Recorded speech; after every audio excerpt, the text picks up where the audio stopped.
প্রচেষ্টায় সেই বন্ধু, এর আগেও তাকে নিয়ে এসেছিলাম আপনাদের মাঝে, আজকে আবারও নিয়ে আসছি।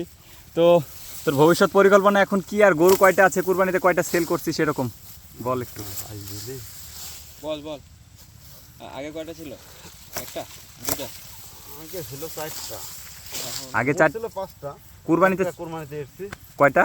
একটা। কুরবানিতে কত কত গেল এর একটা?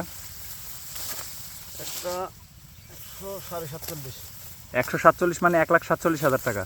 হুম। আর আর কয়টা আছে এখনো? 4টা। 4টা গরু আছে। বিক্রি করার ইচ্ছা আছে। তো কুরবানিতে কি যাবে ওই 4টা? না না, কুরবানিতে যাবে না? হ্যাঁ, তো ঘাসের সাইজ তো বড় হয় নাই, তো এই ঘাস কাটতেছিস এখন? কিছু করার নাই, গরুর তো খাবার দেওয়াই লাগবে। হ্যাঁ হ্যাঁ, মানে বিরূপ আবহাওয়া, বৃষ্টি হইতেছে প্রতিদিন। বৃষ্টির কারণে ঘাসটা বাড়ছে কম, অতিরিক্ত বৃষ্টি হওয়ার কারণে।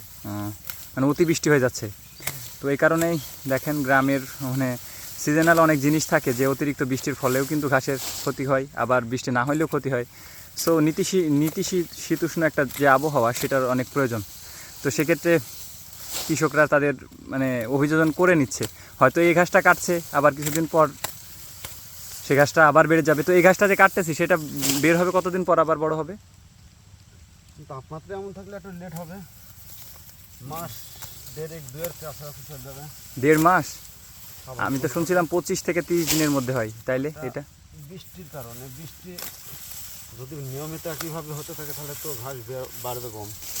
এই কারণে অতিবৃষ্টি আপাতত ছোট ঘাসে কাটা লাগবে, কিছু করার নাই, গরুর তো খাবার দেওয়াই লাগবে।